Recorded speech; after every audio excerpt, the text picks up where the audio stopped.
Welcome to Think Big with Dan and Qasim. Join hosts Dan Melnick and Qasim Masood as they explore big ideas, limitless possibilities, and engage with visionaries, entrepreneurs, and thought leaders who dare to dream big, get inspired, motivated, and find practical tips for personal growth. Think big, dream bigger, and ignite your potential. All right. Welcome back, everybody. Guest today, Johnny Person. Johnny, I really appreciate you being here, man. Thanks for coming on. And can you tell us, first of all, where you're calling in from and what you do for a living with August 11th? Yeah, thanks for having me, man. I'm happy to be on here. I'm calling in from Atlanta, Georgia. I'm originally a Newport Beach native, but I've been out in Atlanta for about 3 to 4 years now. And what I do with August 11 is we sell hats. We are a budding apparel brand, and we've been live for about 7 months now, but it's been something I've wanted to do for the past probably 30 years of my life. So it's a vision finally coming to life. That's awesome. I just saw on your LinkedIn, obviously, before we hopped on. So you were kind of a serial entrepreneur with some other project in your past too. What was kind of the big thing behind like why you wanted to get started in apparel and specifically you're doing kind of a hat brand like you're doing today? So one of the reasons I wanted to get into apparel, I grew up in industrial Costa Mesa, which is right next to Newport Beach in Orange County, California. And in that world is sort of the world of action sports, extreme sports. I grew up in the skateboarding world. My entire life goal, I actually stopped playing baseball when I was in 6th grade because I told my dad, hey, my original dream was to become a professional baseball player. And I was like, hey, I'm quitting baseball. I'm going to become a professional skateboarder, right? That was what my life revolved around. And I think looking back at it now, one of the things that drew me into the skateboarding world, or something that was sort of an auxiliary to it, was the fashion sense, was a sense of culture, the sense of taste, the way people did skateboarding tricks, sort of that entire world just is so heavily involved sort of within the fashion culture. And that translated to me. And I grew up next to this gentleman who owned a clothing company called TSA. For people who used to skate, you will know what TSA is. It stood for Team Santa Ana, I believe. The gentleman who owned that sponsored the skateboarder Chad Muska, who was like my idol. And he was sort of a fashion icon within the skateboarding world. And I remember just looking up to him, and I wanted to be him, but not so much because of the skateboarding, because of sort of the fashion icon that he was in a sense. And seeing Angel, the guy who owned TSA, I wanted to be like him as well because he owned sort of this fashion brand. And I couldn't tell you exactly like why that's been a thing within me since I was a kid, but just fashion has always spoke to me. My mom sort of imprinted an idea of like individuality within my fashion sense and gave me that confidence to go forward as a kid. And I guess to make a short story long, the world of skateboarding sort of was inherent in me, and the fashion within that sort of drove me to have this vision and this dream to create an apparel brand for myself one day. Yeah, no, that's awesome. I love that. And obviously, as you could probably imagine, doing a podcast, one of the most interesting things, and I appreciate you sharing a little bit about your background, because one of the most interesting things behind a lot of, CPG, apparel, jewelry, food and drink brands is like there usually is a big why behind that. It's usually close to people's homes. So no, I appreciate you actually, speaking to that. And I guess I'm curious, obviously in the hat market, there's a million types of hats. There's a million ways to get hats. So I actually quite like the kind of minimalist designs that you have with your stuff. I was taking a look at the website, but what was your kind of general, way in your mind, like taking this to market, like how you're going to do things a little bit, better or maybe differently to make like help yourself stand out in a market that's like obviously massive with, hatwear or headwear in any fashion. Yeah. I think that's a fantastic question. And this isn't something that I realized until probably a few months ago, but I had spent the weekend on a boat with a friend of mine who owns an apparel brand out here in Atlanta, Georgia. And I was in between careers. I had gotten into the crypto space, did really, really well in that space, started a few companies within there. And then that entire market crashed. And there was a year period where I was going through a really rough breakup in my life, wasn't sure what I was going to do, decided, hey, this is the first time in my life that I don't really need to worry about where my next paycheck's coming from, right? I can relax. I've done the work. Let's just get our head on straight and figure out what we're doing. So then I spent the weekend on the boat towards the end of this year of not working with this gentleman, and he was telling me about sort of his experience in starting this hat/apparel brand. And I have been in the fashion space for the last 10 years. I was a model, and then I interned as a graphic designer. Then I became a sales rep. Then I became director of international sales. Then I started my own fashion wholesale agency. So I've seen every aspect of the fashion world from beginning to end. I know all the internalities of it. I know how to, bring a product to market, but I had never done it myself. So after communicating with him, I realized, like, no offense to this guy whatsoever, very good kid, obviously knows what he's doing, but I thought, like, if he could do it, why can't I, right? What's different? So why can't I get this going? So I immediately hired a graphic designer, a friend of mine who I used to work with previously, and I had him create some designs for me. And the designs we came up with were good, but they were complicated. There's a story behind it. And there was something within me that was like, this doesn't quite sit right, right? When I go to bring this to market, there's going to be a story, and that storytelling and that communication to convince a consumer from getting from the ad to purchasing a product, there's a lot of customer education into why would I purchase a product that says AUG 11 on it? What is AUG 11, right? And AUG 11 to me is obviously very close to home, but other consumers don't necessarily need to go through that entire story process in order to purchase something. I went to this event in Atlanta, Georgia. It's called the Live After 5 in Roswell. And my entire target consumer base, people between the ages of 18 and 35 who got a little bit of money, who have a career, like to go out and do similar things I like to do. We're all wearing these hats that had simple sayings on them. And it hit me like a ton of bricks. And I was like, that's what I need to do. Because when somebody sees an ad, they're going to see that, they're going to want to purchase it without worrying about what's the story behind it. You see it, you understand it. Cool, I'll buy that hat. No questions asked, right? And don't get me wrong, the idea of creating a really cool, long, elaborate brand for me is interesting, but at the same time, I'm in business for being in business. I'm not in business to be cool. I'm not in business to be this like super cool guy. Like the purpose is profit at the end of the day, right? And building something sustainable for myself and my family in the future. So I went back home and I was sitting and I was like, what kind of designs am I going to do? And all summer previously, a bunch of people had pointed out my tattoos, right? And they're like, oh, that's cool. You should put that on a t-shirt. Oh, that's cool. That'd be cool on a hat. And I was like, what am I going to do? And then it hit me. And I was like, I already have the designs on my body. These are designs that I've created. I've placed them. I've designed them. Done. So I immediately contacted my cousin who does manufacturing and production in Los Angeles. And we put together these designs. And within, I think, a week, I had everything situated. I had the LLC incorporated. I had everything set up, and I was starting to build out the website. And I didn't realize it going into it, but we had sort of carved out a space where like a lot of these brands that are doing simple hats like this, I don't want to put any shade on any of these companies, no disrespect whatsoever, but a lot of them are kind of like Etsy brands, right? They're not putting a lot of time, attention to detail into the hats, the detailing of the hats, the fit of the hats. They're just these brands that are like pushing out product because it's easy. They know they can get it made for cheap overseas and then sell it to people. And for me, I wanted to build something where I could put all of my energy that I've sort of created over the years of being in the fashion space into this, create something detailed that fits well, that people are going to love, right?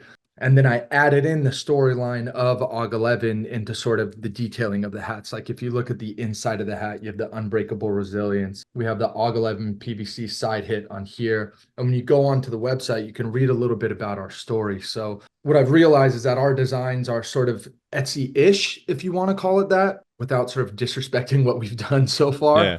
No, I know. I think people will probably know exactly what you mean when you say that.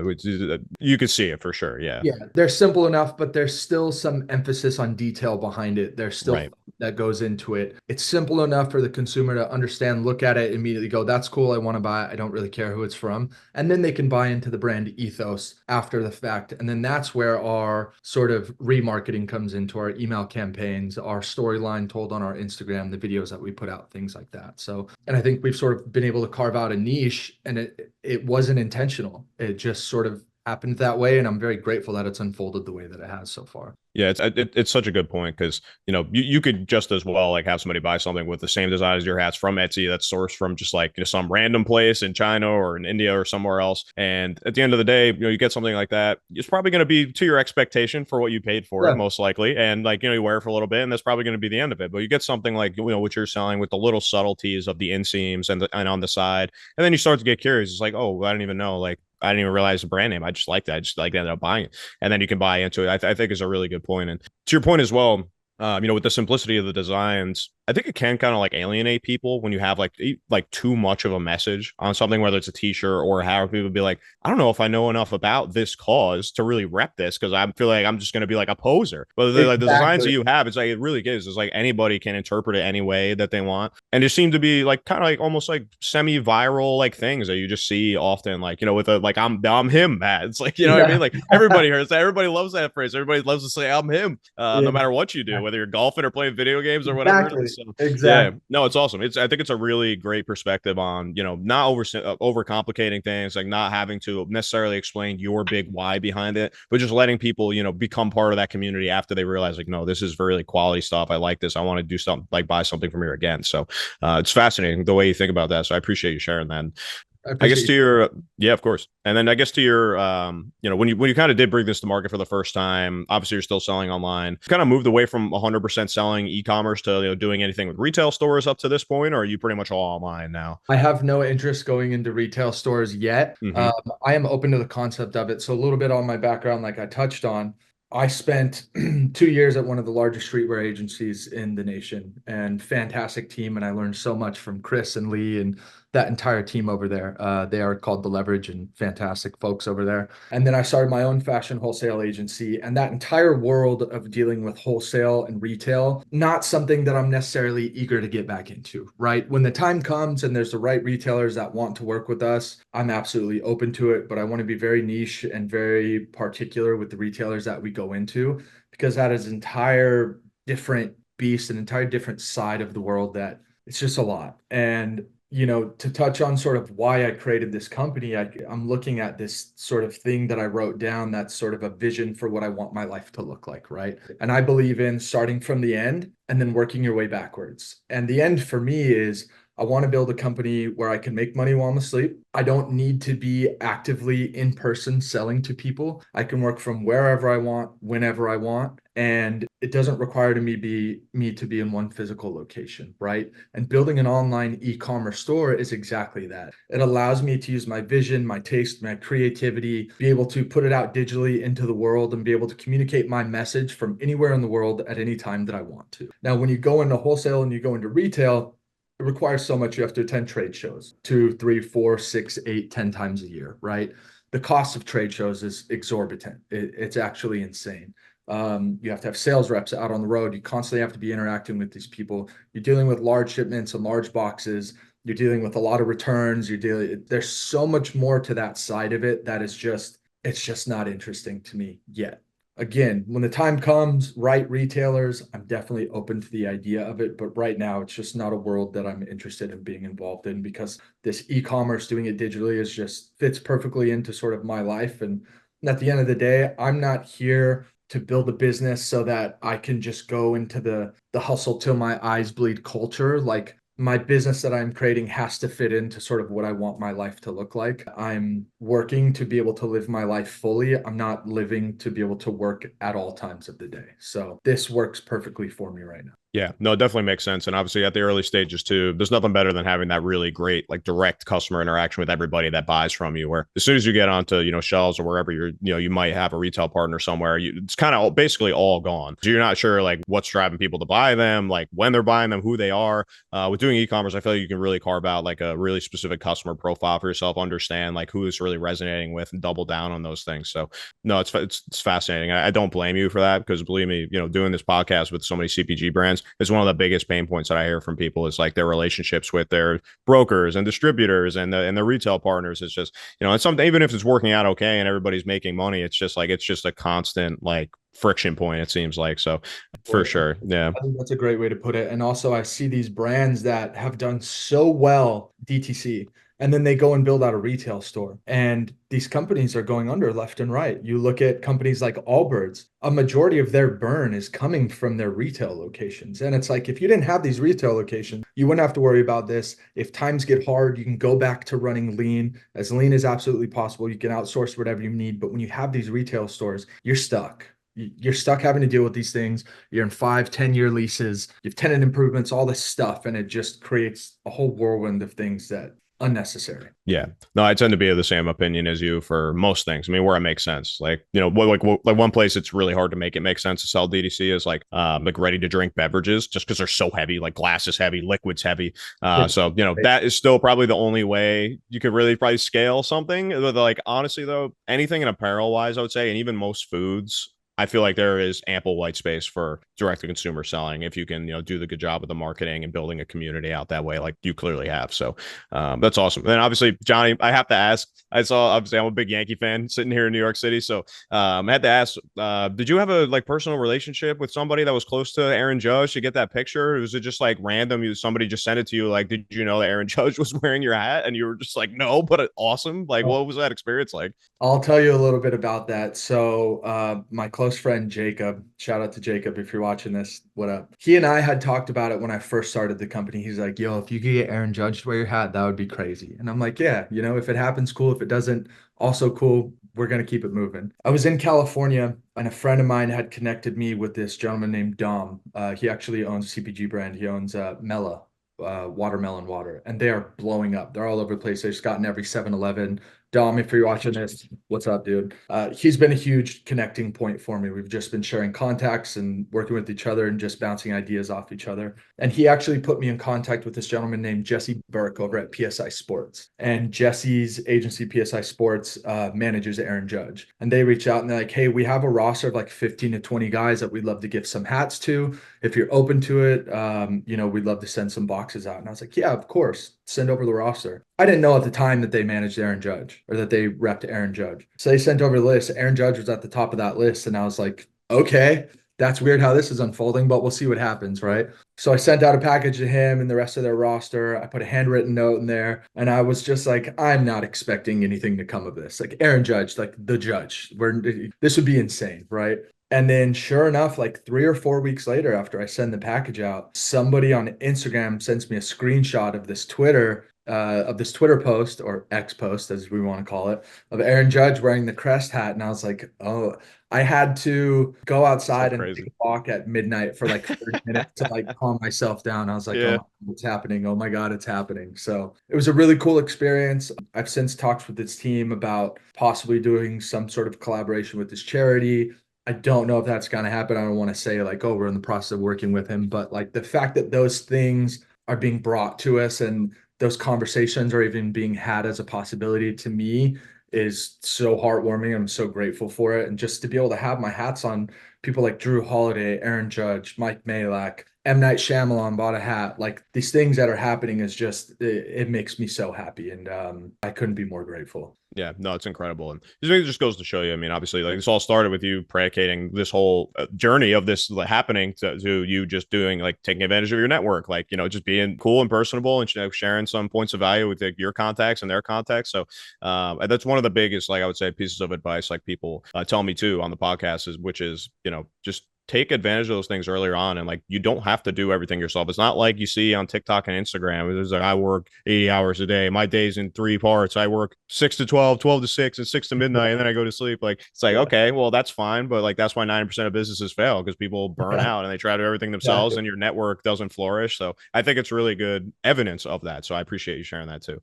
And then Johnny, I know I told you I always like to ask this question on the podcast. I'm curious to hear your answer to this as well. I think you may have touched on a little bit of that a little bit earlier in the conversation, but I would be curious. You go back. I know you said it's been about 7 months, like right before you kind of really went to market with these hats for the first time. If you could go back and give yourself any one piece of advice if you were to start this business again, what do you think that piece of advice would be? I think the piece of advice would be do things faster, take risks faster. I think early on, before we decided to change our manufacturing from Los Angeles to going overseas for our manufacturing, I was hesitant about it. I was like, well, what if the hats don't come out right? I know this is working. I would have done that faster, right? I would have invested more money into product faster in order to get them into the hands of people faster. It's also a funny question to ask because we're not even finished with our first year of being in business. We're 7 months in, and all these things that have happened. I feel like I'm still in the process of learning. Like I'm still doing things for the first time as part of like launching this company, right?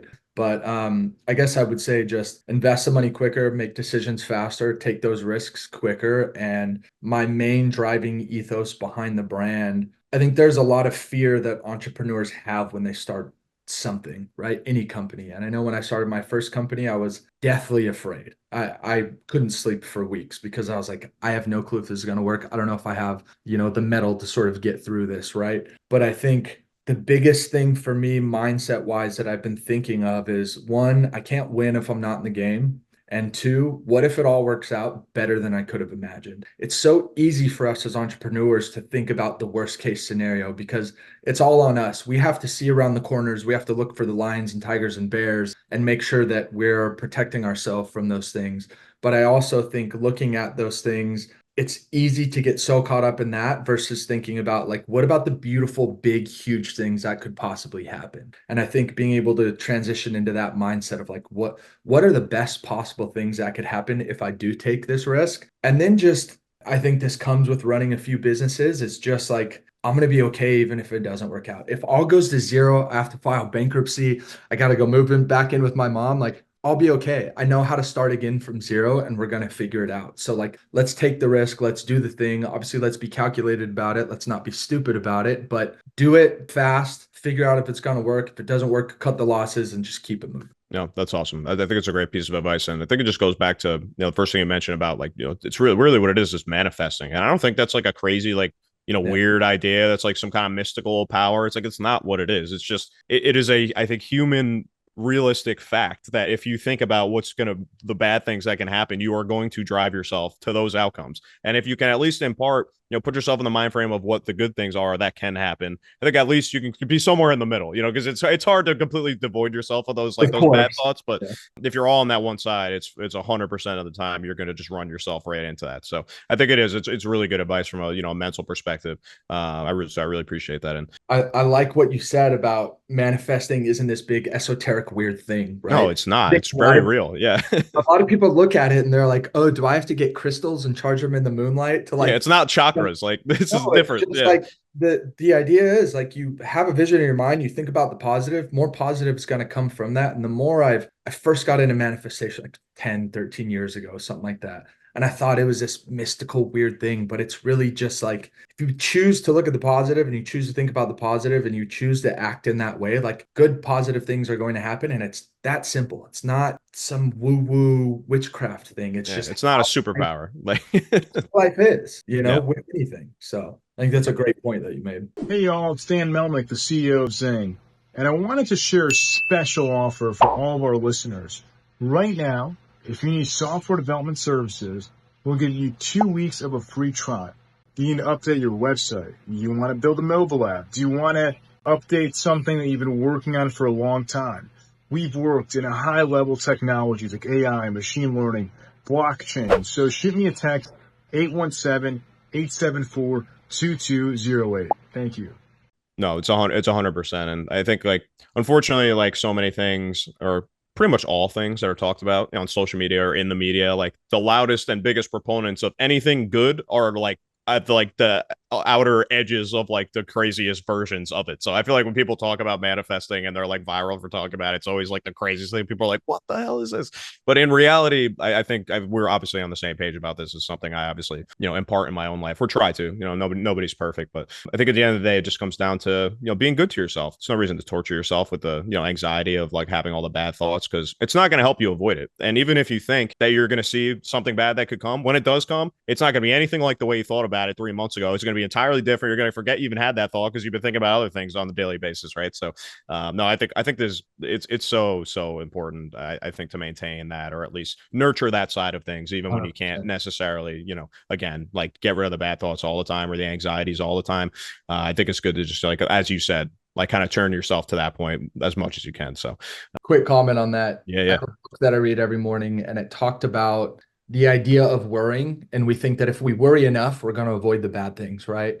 And they said we can liken that to like the 1700s when people wore garlic cloves around their neck to ward off evil spirits. And I was like, that is such a good way to think about it. Same exact concept. Same exact concept. No, it is, because it's just like, when's the last time something happened that you really felt genuinely like you were 100% prepared for because you thought about it ahead of time? If anything, you're going to react worse because you think that you already had it all figured out. If you try to do what you thought you would have done when you thought about the bad thing isn't the same as you thought, and you're going to take the wrong steps because you think you already had it figured out. So, Right. I think there's a myriad of reasons why anxiety is illogical. But, obviously everybody deals with those things. You can't ever get away from it completely. Part of life, part of the human experience. It's part of our, like, obviously just primal nature. I mean, you got to have a little edge to you. When the lions and tigers and bears, like you said, actual lions and tigers and bears used to be out there when we were, 2,000 years ago, you had to have a little bit of that to survive. Right. So I think it's just more remnants of that than anything else, where we probably don't need to feel like that in, our first world lives today. But Johnny, I just want to say thank you again for coming on, man. And just want to give you a quick opportunity as well for anybody listening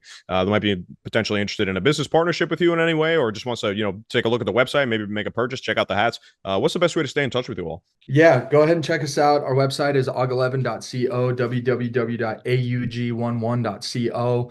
We are releasing our new collection of 9 hats. Nobody knows the time that we're releasing it, but we're releasing it tomorrow.